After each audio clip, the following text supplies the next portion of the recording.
Ayan na. Oh. Nagpayong na si Bunso. Hindi na ma-hold ang init. Have to walk. Maybe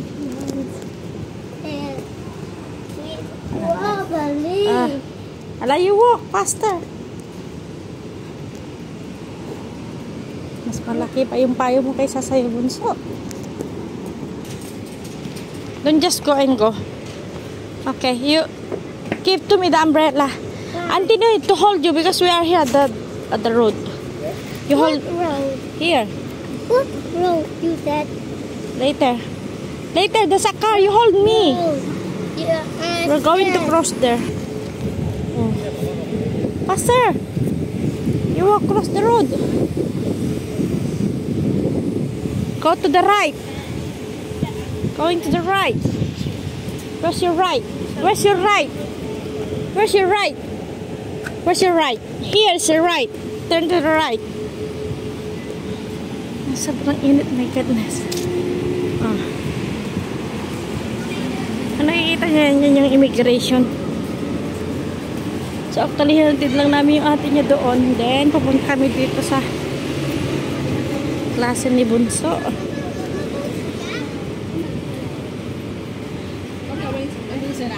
Mainit.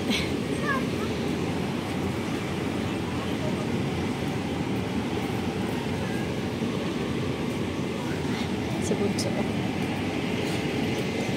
Ay, sobrang init, my God. Ito yung mahirap. Yeah, don't just cross the road. You just walk. Come on, you just go. It's okay, just go. No car. Go straight. Faster walk. Look on your way. Nako. Pasmado ang abutin mo dito. Ayan yung building namin doon. O, yan yung building namin sa gitna.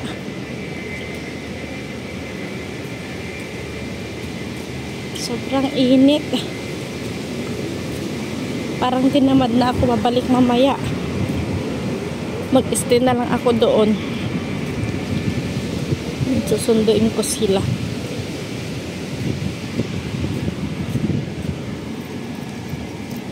Are you okay?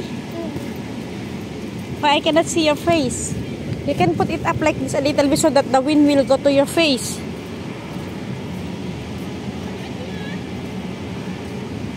Let's go. Yes, like that. Put it up, the umbrella. You hold two hands. There you go. The umbrella make you fly away now.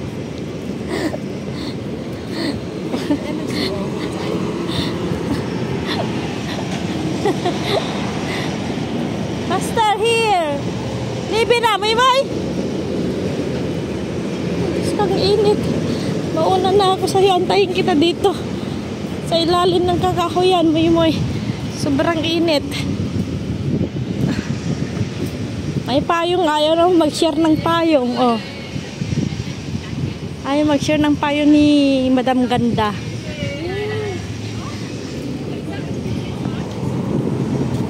Hindi na niya ka nakita. Yaan mo na.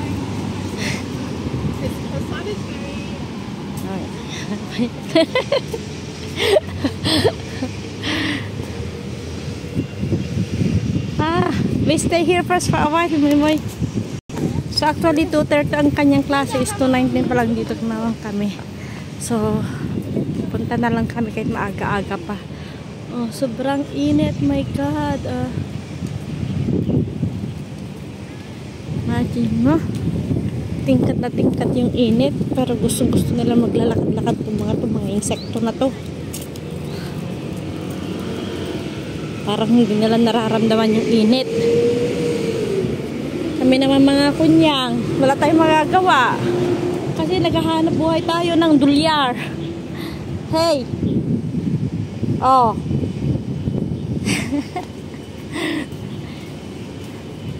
You put it up your umbrella. Here he cannot fly now. Umbrella siya ko lang ang wala. Why you don't give me the umbrella? I am the one who bring the umbrella. Where's your umbrella? Ay, tingnan nyo to, ang total yung mga ganito na box nila. Ito yung parking, parang parking area ng mga bicycle o bisikleta sa loob. Mga bisikleta yung mga laman yan. Naka-number dyan na mga box na yung mga bisikleta, ang mga nakapark dyan. Tingnan natin. Mga bisikleta yung laman sa loob.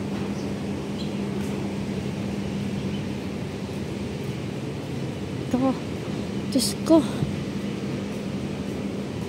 Ang hirap para maglakad pag ganito. Mamaya, babalikan ko to after 1 hour. Pagkatapos ng klase niya 1 hour, then after that, babalikan din namin yung atin niya kasi 1 hour and 15 minutes yung klase niya. So, eksakto lang.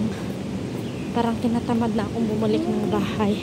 Pero kung bumalik kasi mamayang gabi is, magdi-dinner kami doon sa Shamshu po doon sa kanyang lola.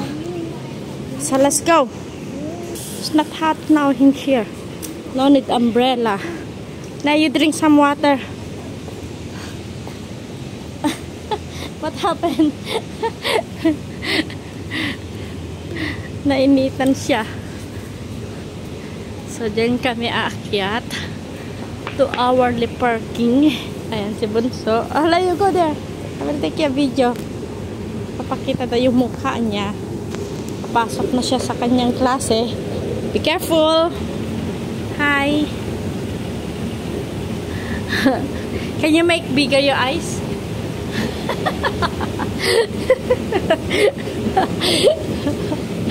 Si Riley.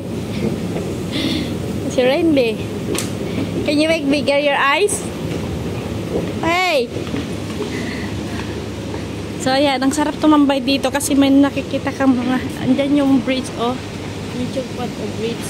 Natatanaw mo lang siya. Ito. Galing nila mag-ano ng mga building, no? Ayan gagawin nila.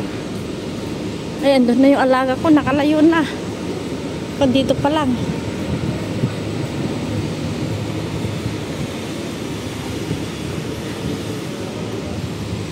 Kalayo na siya. Yes! Pinamamadali niya ako. Nagmamadali niya ako. Yes! Have to wait. Dito tayo sa kabila.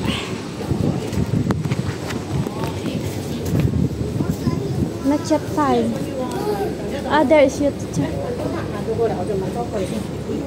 You have to wait, okay? You sit down first here. Miss Alice. Hello, teacher.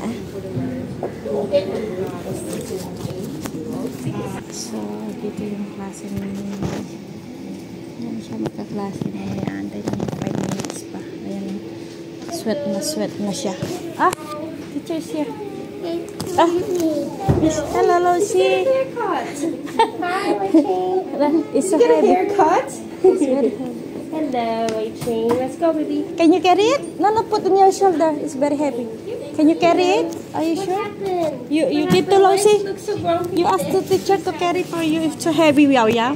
Oh, okay. No tickle game today. Can you carry it, Moy Moy? You don't tickle me or I don't tickle you. Which one? Oh. Bye-bye. I don't tickle you, but you can't tickle me? That's not fair. No. So, ayan. Alis muna tayo. Tingnan muna natin dito. So, babalikan ko si Moy Moy. Ang bigat ng bag niya. Libro niya, yan. Ang ganda nung ano dito, oh. Ng ambience. Mga nagtatrabaho dito. So, dyan pala sa tabing dagat. Ito yung mga tinatakbuhan nila, pinupuntahan nila. So, punta tayo. Uwi muna ako ng bahay. Kasi 1 oras naman yan. Babalikan ko, madali lang naman. And then, dadaanan ko din yung atin niya mamaya. So, around 7 minutes, 7 to 8 minutes lang naman yung lakarin pupunta dito.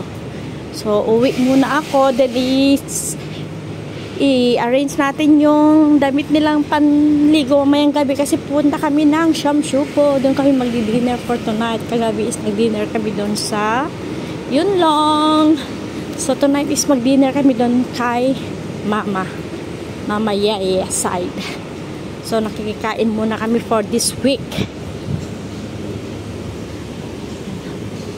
Lakad-lakad is life. Init, sobrang init, my God. So ayan, back normal na naman tayo ulit sa paglalakad pabalik doon sa bahay.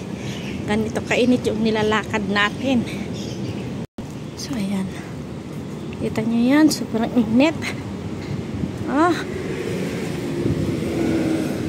May mga iba dito na ayaw nilang gumagamit ng payong.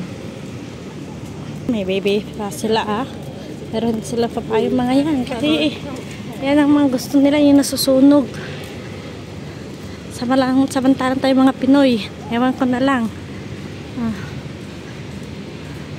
Yan lang naman din ang building namin, yan lang yan lang, pero iikot ka pa, hindi ka naman pwedeng diretso lang dyan. Nakikita nyo yan yung building namin dyan, oh. Yan ang building namin. Tabilan ng immigration. So, ito yung Park Central. Tsaka ito naman yung immigration tower. Katabi niya lang. So, maglalakad ulit tayo.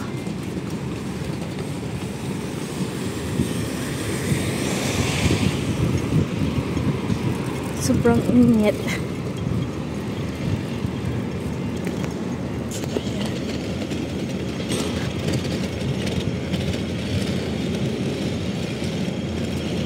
Oh my God. Kung may high blood ka dito, maatake ka sa sobrang init.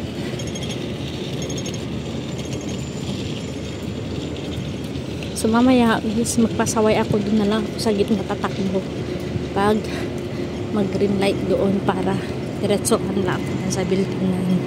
Yan yung immigration tower.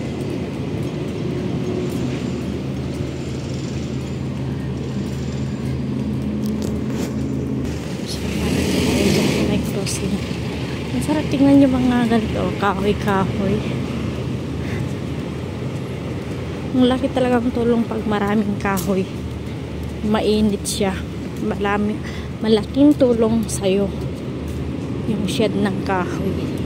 Malamig sa ilalim niya, lalo pag sabay niya ng hangin.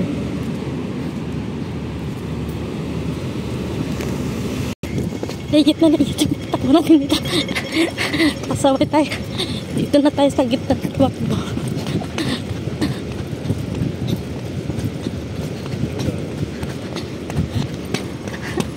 Ay ko, napagod ako.